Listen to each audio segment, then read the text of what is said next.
Stand outside, you're useless. A business deal expected to yield $50 million in profits. As we arrived at the client's office and were about to enter the meeting room, my boss said this. "What?" Leaving me bewildered in the hallway, my boss entered the meeting room alone and shut the door firmly behind him. Just as I was about to grab the doorknob, still frozen in place, the CEO of the client's overseas headquarters appeared before me. He burst into the meeting room, grabbed my arm, and pulled me inside. Both my boss and the client's representative were taken aback, their eyes wide with surprise. They both opened their mouths as if to say something, but no words came out. Why are you? My boss finally managed to speak, his voice raspy. The room was so tense it felt like sparks could fly at any moment. The atmosphere was so charged that even speaking carelessly seemed forbidden. I stayed silent, waiting for the CEO to make his move. He opened his mouth and solemnly declared, "The $50 million contract is off the table." "My name is Tyler Johnson, currently 41 years old. I'm a regular employee at a certain trading company. This is a fairly well-known company with branches in various locations. When I first joined, I worked at the headquarters, but in my late 20s, I was constantly transferred, and now it's been about 10 years since I returned to the headquarters. There must be many new employees, and it feels like there are more unfamiliar faces than those I know." I entered the building from the entrance and headed towards the sales department floor. Along the way, I passed by some young employees who gave me curious looks, probably because they didn't recognize me. I realized how long I'd been away. Upon reaching my destination, I took a deep breath and greeted the employees who were already at their desks, staring at their computer screens. "Good morning." Everyone turned to look at me at once.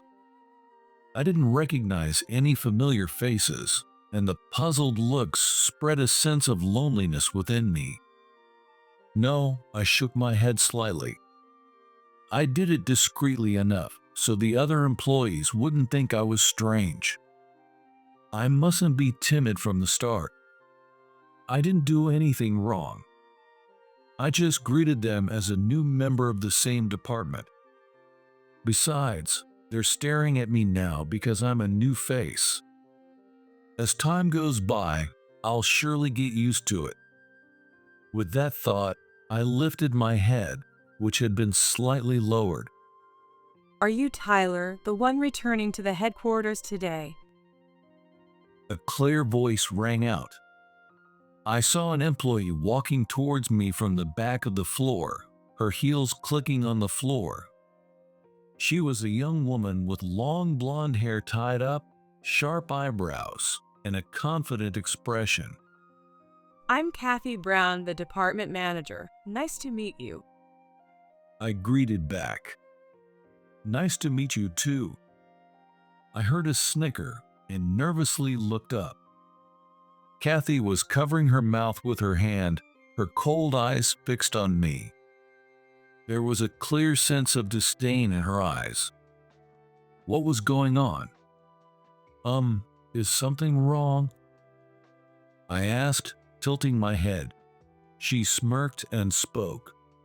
No, I just thought it was funny to see such a dull old guy here. You seem a bit dazed. I was just worried if you'd be okay. I never expected to be spoken to like that, and I could only stand there with my mouth agape. I don't know Kathy's exact age, but she seemed younger than me. I don't believe that older people are superior just because of their age, but her way of speaking felt odd. Even though she is my boss, why does she have to be so rude to someone she's meeting for the first time? Why do you think that? Snapping back to reality, I looked directly into Kathy's eyes and asked. She snorted again. We had only been face to face for a few minutes, but I felt like I understood a bit about her. She has a habit of looking down on people and often snorts at those she mocks. As I was thinking this, I heard a loud laugh. Then, in a voice dripping with sarcasm, she continued to mock me as if asking, "What kind of question is that?" Well, you've been demoted continuously until you came back to the headquarters, right? I heard you've been transferred to remote branches. There's no way someone like that is competent. You're definitely useless. Hearing this, I was once again dumbfounded. Kathy seemed to have misunderstood something. What she said was quite far from the truth. To clear up the misunderstanding, I opened my mouth to speak. Kathy, But my words were drowned out by her laughter. And you ask, why do you think that? It's ridiculous that you don't realize your own uselessness. Oh, that's so funny. Her voice echoed down the hallway, and employees from other departments peeked out to see what was happening. Before I knew it, I had attracted even more attention than when I had greeted everyone earlier. And aren't you in your 40s? Being useless at that age is hopeless. If you were younger, maybe, but there's no potential for someone your age. Please, just stop talking. Maybe my silent plea was answered. Right then, it was time for the morning meeting, and other employees, including the manager, started filing in. Kathy, still looking dissatisfied, pursed her lips and returned to her desk. I breathed a sigh of relief. I never expected to have such an experience on my first day back at the headquarters. I almost let out a sigh but held it in, remembering the morning meeting was about to start. But why did Kathy think I had been demoted to remote branches? Her words replayed in my mind, and I tilted my head in confusion. It's hard to believe that people in higher positions would have communicated in a way that caused such a misunderstanding. Nobody wants to work with someone who calls them useless. How can I correct Kathy's perception and avoid hearing such things again? As I thought about this, I glanced at her out of the corner of my eye. She was seriously reading some documents. Well, it should be okay. If she became a manager at such a young age, she must be passionate about her work. In other words, I believe she was a serious person at heart. If I can produce results at work, she'll naturally clear up the misunderstanding. My assigned desk is far from hers, and unless something significant happens, she probably won't talk to me during work. But I was naive to think that way. A few days after returning to the headquarters, my distrust of Kathy only deepened. Oh man, just looking at your clueless face kills my motivation. Her stream of insults showed no sign of stopping. She would even make a point of stopping by my desk on her way to the restroom or break room just to hurl these words at me. And she did it when the manager or other higher-ups were not around, which made it even worse. What if everyone's sales performance drops because of useless you? Make sure not to drag us down, okay? I tried not to let it get to me, but hearing it repeatedly was wearing me down. I nearly lost my temper more than once, forgetting that she was my boss. Kathy, haven't you heard anything about me from the other employees? I asked. What would I need to hear? Do I need to be told again that you're a useless old man? It's obvious just by looking at you. She wouldn't take me seriously. Is it really okay for someone in a managerial position to constantly look down on others like this? I wondered what the other employees thought. Glancing around, I saw them giving me looks of sympathy. That alone made it clear that Kathy had been treating others like this for a long time. One day, I decided to ask the employee sitting next to me about it. Of course, I did it when she wasn't around. Has Kathy always been like that? The employee nodded immediately. He told me about all the things she had done. Apparently, she often dumped her paperwork on others and then took credit for their work. Some employees had tried to band together to report her to the higher-ups. Who do you think they'll believe? You guys with no titles or me, the manager? If you try to report me, I'll just say you conspired to frame me. She threatened them. I was stunned to hear this. I couldn't believe she had gone that far. The employee next to me sighed quietly. Talking about Kathy seemed to bring back unpleasant memories for him, filling him with bitterness. I've had work dumped on me by her too. She makes her subordinates do her work, then looks at the results and laughs. This is such low quality.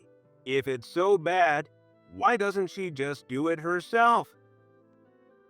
Hearing this, I frowned deeply. I knew it was only a matter of time before she said the same to me. As I spent more time in the sales department, I noticed that there were several veteran employees with more experience and better sales records than Kathy. It baffled me how she had a higher position than them. But after hearing the stories from the employee next to me, I began to understand. She must have risen to her position by taking credit for others' work. One day, while I was still grappling with these suspicions, I was assigned to go on a business trip with Kathy. We were scheduled to visit a branch of a large corporation with its headquarters overseas. This company was so renowned globally that the deal was expected to bring in $50 million in profits. Because of the scale of the deal, Kathy, as the manager, was coming along. However, the main person in charge this time is not her but me. The manager also told me to lead the presentation. Make sure you don't say anything unnecessary during the meeting, okay? You probably can't do a decent presentation anyway. She said this on our way to the client's office. I had spent a lot of time preparing materials and practicing for this presentation. Her words felt like a mockery of all my efforts, and I bit my lower lip in frustration. This time, I couldn't just listen quietly. I decided to speak up. I can't do that. The director told me to lead this meeting. Before I could finish, Kathy's face twisted in rage and she screeched at me. What? How dare a useless person like you defy me? Do you think that's acceptable? I had never seen her look like this before. I had seen her sneer many times, but this was the first time I saw such anger and hatred. I was taken aback by her transformation. She seemed to think I was about to comply with her demands since I wasn't saying anything. Gradually, her expression returned to normal. Well, it wasn't that I didn't want to say anything, I just couldn't. Anyway, don't do anything. Frankly, I could have handled this business deal alone. No, Kathy. When I tried to interject, she glared at me sharply. It was clear she wasn't going to give me a chance to respond. Soon, we arrived at the client's office. After checking in, we were shown to the meeting room, but just as I was about to grab the door handle, Kathy made a gesture to stop and roughly shoved my shoulder. "What are you doing?" I asked in a panic. Her lips curled into a sneer. As I thought, someone as useless as you shouldn't even be allowed to attend the meeting. Stand outside, you're useless. What? Leaving me dumbfounded in the hallway, Kathy went into the meeting room alone and shut the door firmly behind her. I stood there with my arm half raised, my eyes and mouth wide open, frozen in place. Anyone watching must have found the sight quite ridiculous.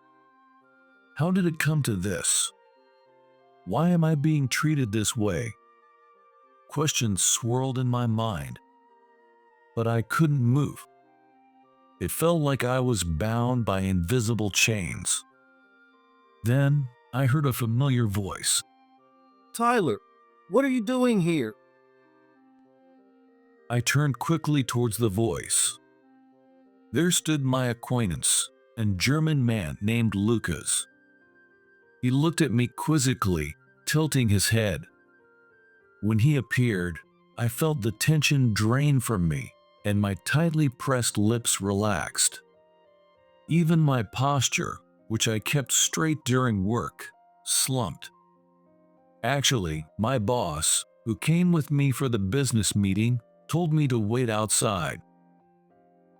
I briefly explained the situation to Lucas. Of course, I skipped the part about being called useless. As I continued, Lucas' eyebrows knitted together, and I could see his anger building. So that's what happened. When I finished, Lucas nodded slowly, crossing his arms and muttering in a low voice. Got it. Then he flashed me a grin. Let's just go inside together. Before I could respond, he grabbed my arm and marched towards the meeting room, throwing the door open forcefully. Both Kathy and the client's representative looked at us in shock. They opened their mouths as if to say something, but couldn't get any words out. Why are you here? Kathy finally managed to speak, her voice raspy. For clarification, she wasn't talking about me but Lucas. She didn't seem to care that I had entered the room. Her eyes were fixed on Lucas. He stared back at her with a sharp gaze. The room was so tense it felt like sparks might fly. It was clear that speaking carelessly was not an option. I stayed silent, waiting for Lucas to act. His face was unreadable, devoid of the playful smile he had shown me earlier. How much time had passed? Probably only about 3 minutes, but it felt like 2 hours. Lucas moved first. He opened his mouth and solemnly declared, The $50 million contract is off.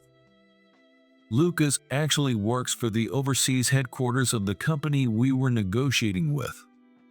Or rather, it would be more accurate to say he runs it. He's the CEO. Kathy was shocked to see him because she never expected the CEO to show up for the meeting. When he announced the cancellation, she froze, her eyes wide. She looked like a computer stuck in a loading screen. As I drifted into my own thoughts, I idly imagined that if a computer processing information were personified, it would probably look something like this. I bet I looked just as stiff earlier when I was standing in front of the reception room. Kathy seemed to forget to breathe and finally took a deep, shaky breath and clung to Lucas with her breath catching between words. Her face turned red, either from lack of oxygen or the panic of having the deal canceled. Wait, please, why? Why cancel all of a sudden? Lucas raised an eyebrow at her words. Why, you ask? Do you not realize what you've done? Kathy tilted her head in confusion. Her eyes darted around as she tried to think, but she couldn't come up with an answer and fell silent. Lucas sighed deeply before speaking again. It's because you left Tyler standing outside and didn't let him participate in the business meeting. Weren't you told that he was supposed to lead this discussion? How do you know that? Wait, Tyler? Kathy looked utterly baffled, holding her head in her hands. She seemed overwhelmed by too many questions. Why the contract was being canceled, why Lucas was close to me, and more. As she looked to me for answers, I started to explain the situation step by step. Actually, I have been working at an overseas branch for over 10 years. During that time, I worked with Lucas, and we built a strong professional relationship. When I told Lucas that I was returning to the headquarters and coming back to the US, he mentioned he would also be in the US around the same time. We agreed to work together again here. The reason I was told to lead this deal is because the higher-ups knew about my connection with Lucas. No way. You worked overseas? I thought you were just a useless old man. Forgetting we were in a professional setting, Kathy mumbled in disbelief. Lucas' eyebrows knitted together upon hearing her. I don't know why you thought I was a useless person constantly being demoted, but I suspect you heard something from the manager about someone returning after multiple transfers and jumped to conclusions. Kathy gasped as if hit by a revelation. Lucas, clearly annoyed, continued in a sharp tone. So you misunderstood a lot of things and ended up treating Tyler as useless? Unbelievable. He's very competent and was highly successful overseas. Even in this situation, I felt embarrassed to be praised. I tried to keep a straight face. I was really looking forward to working with Tyler, and you told him to wait outside. You didn't listen, made wrong assumptions, and casually insulted him. I can't do business with a company that has people like that. Kathy had no words to respond and slumped her shoulders.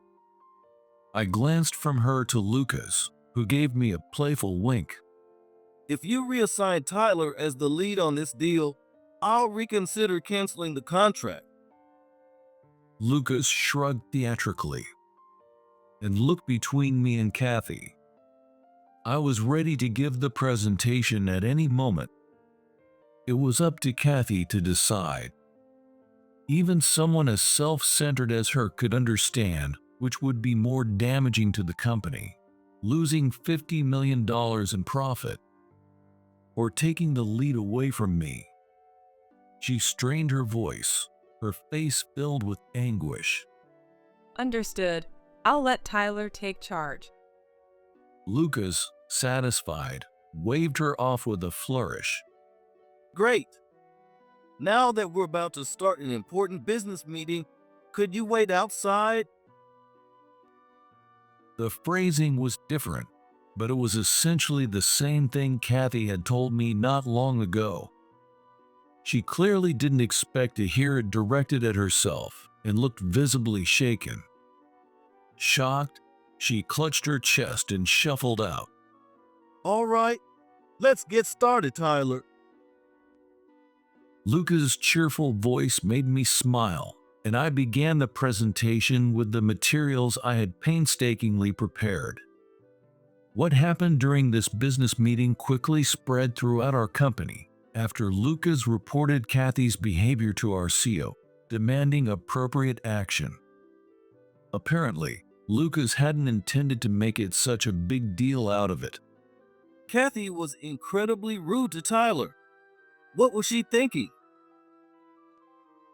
That was how he told, but as a result, Kathy's past misdeeds, such as shifting work onto others, taking credit for their achievements, and verbally abusing subordinates, came to light. Why had Kathy behaved this way in the first place? It turned out she had a habit of spending extravagantly on branded bags and accessories, even cutting into her living expenses. Her desires knew no bounds, and she wanted more and more. She thought that by getting promoted, her salary would increase. However, as I had suspected, her abilities were not that high. So, she resorted to taking credit for others' work. Kathy was stripped of her managerial position and transferred to a remote branch. 6 months have passed since then. There's no sign of Kathy returning to the headquarters. She will probably remain in her current situation until she genuinely reflects on her actions and changes her behavior. Since she left the sales department, the atmosphere has improved dramatically, with no more insults or forced work. Of course, I'm one of them too. The stress of being called useless every day was immense. With no one stealing credit anymore, those with good sales records are rightfully recognized. The vacant managerial position was filled by a skilled employee with excellent sales performance. Regarding myself, I was promoted to director. My success in securing the deal with Lucas's company was recognized. However, despite my new role, I remain humble and continue working on the front lines. I still keep in touch with Lucas, and we're planning to take on another big project together. I'm determined to keep pushing forward. With that in mind, I clenched my fist with resolve.